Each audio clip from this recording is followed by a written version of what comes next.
প্রিয় দর্শক আসসালামু আলাইকুম। সহি তিরমিজির পঞ্চম খণ্ড হাদিস নাম্বার 3069 বাংলা অনুবাদ।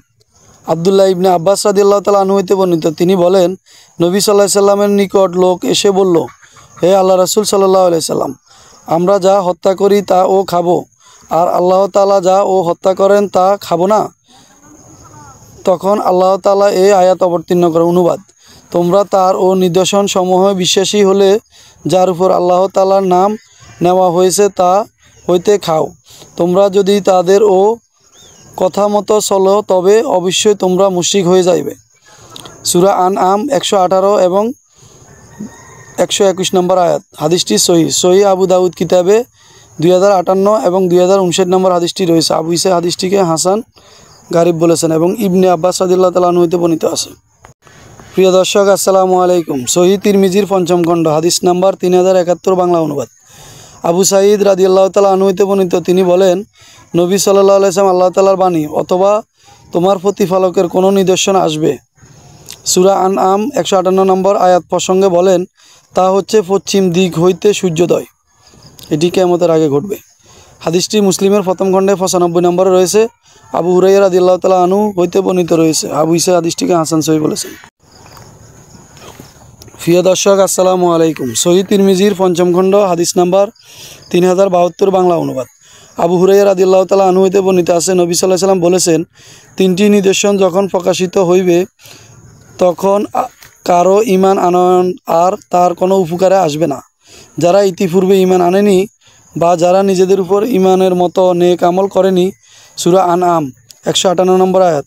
সেই তিনটি নিদর্শন হইল দাজ্জাল, দাব্বাতুল আরজ এবং পশ্চিম দিক হইতে সূর্য উদয়। হাদিসটি সহি মুসলিমে প্রথম খণ্ডে 95 এবং 96-তে রয়েছে। আবু ঈসা হাদিসটিকে হাসান সহি বলেছেন। প্রিয় দর্শক আসসালামু আলাইকুম।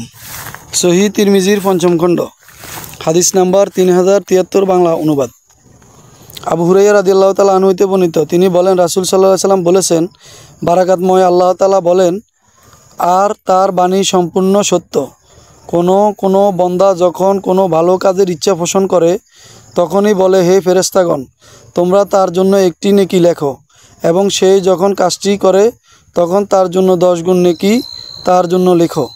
পক্ষান্তরে সে কোনো মন্দ কাজের ইচ্ছা পোষণ করলে তবে তোমরা তার কোনো গুনাহ লিখো না। যদি সে তা করে তবে একটি গুনাহ মাত্র লেখো একটি গুনাহ কাজের জন্য।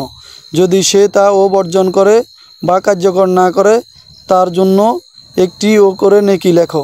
অতঃপর তিনি এই আয়াত পাঠ করেন।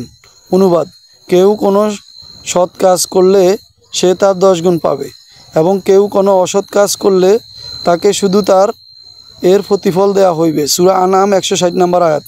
রাজুন নাজির কিতাবে 2য় খণ্ডে 742, সহি বুখারী এবং মুসলিমে হাদিসটি রয়েছে। প্রিয় দর্শক আসসালামু আলাইকুম। সহি তিরমিজির পঞ্চম খণ্ড হাদিস নাম্বার 3074 বাংলা অনুবাদ। আনাস রাদিয়াল্লাহু তাআলা আনহু হতে বর্ণিত আছে, নবী সাল্লাল্লাহু আলাইহি সাল্লাম এই আয়াত পাঠ করলেন। অনুবাদ: যখন তার প্রতিপালক পাহাড়ের উপর জ্যোতি প্রকাশ করলেন তখন তা একে চূর্ণ বিচ্ছিন্ন করে দিল। সূরা আরাফ 143 নম্বর আয়াত। হাম্মদ রহমতুল্লাহ আলাই তাজাল্লির ব্যাখ্যা করে বুঝিয়ে দেন, এবং সুলাইমান বিদ্যাঙ্গুলির কিনারা দিয়ে ডাইন হাতের আঙ্গুলগুলো মাথায় স্পর্শ করেন। রাসূল সাল্লাল্লাহু আলাইহি সাল্লাম বলেন, এই জ্যোতি পাহাড় ধসে গেলে এবং মুসা আলাইহিস সালাম ও চেতনা হারিয়ে ফেলেন। হাদিসটি সহি জিলালুল জান্নাত কিতাবে 480 নম্বর হাদিসটি রয়েছে। প্রিয় দর্শক আসসালামু আলাইকুম।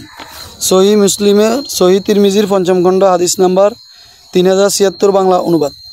আবু হুরায়রা রাদিয়াল্লাহু তাআলা আনহু হতে বর্ণিত, তিনি বলেন, রাসূল সাল্লাল্লাহু আলাইহি সাল্লাম বলেছেন, যখন আল্লাহ তাআলা আদম ও আলাইহিস সালামকে সৃষ্টি করলেন তখন তিনি তার ফিট মাসে করলেন। এতে তার ফিট থেকে তার সমস্ত সন্তান বের হলো, যাদের তিনি কিয়ামত পর্যন্ত সৃষ্টি করবেন। তিনি তাদের প্রত্যেকে 2 চোখের মাঝখানে নূরের উজ্জ্বল সৃষ্টি করলেন। অতঃপর তাদের আদম আলাইহিস সালামের সামনে পেশ করলেন। আদম আলাইহিস সালাম বললেন, হে আমার প্রভু, এরা কারা? আল্লাহ তাআলা বললেন, এরা তোমার সন্তান। আদমের দৃষ্টি তার সন্তানদের এক নজরের উপর পড়ল, যা 2 চোখের মাঝখানে উজ্জ্বল। তিনি বিস্মিত হলেন। তিনি বললেন, হে আমার প্রভু, ইনি কে? আল্লাহ তাআলা বললেন, শেষ জামানা উম্মতের অন্তর্গত তোমার সন্তানদের একজন, তার নাম দাউদ আলাইসাল্লাম। আদম আলাইসাল্লাম বললেন, হে আমার রব, আপনি তার বয়স কত নির্ধারণ করেছেন? আল্লাহ তাআলা বললেন, 60 বছর। আদম আলাইসাল্লাম বললেন, পরওয়ারদিগার, আমার বয়স থেকে 40 কেটে তাকে দিন। আদম আলাইসাল্লামের বয়স শেষ হয়ে গেলে তার নিকট মালাকুল মউত আজরাইল আলাইসাল্লাম এসে হাজির হন। আদম আলাইসাল্লাম বললেন, আমার বয়স কি আরও 40 বছর অবশিষ্ট নেই? তিনি বললেন, আপনি কি তা আপনার সন্তান দাউদকে দান করেননি?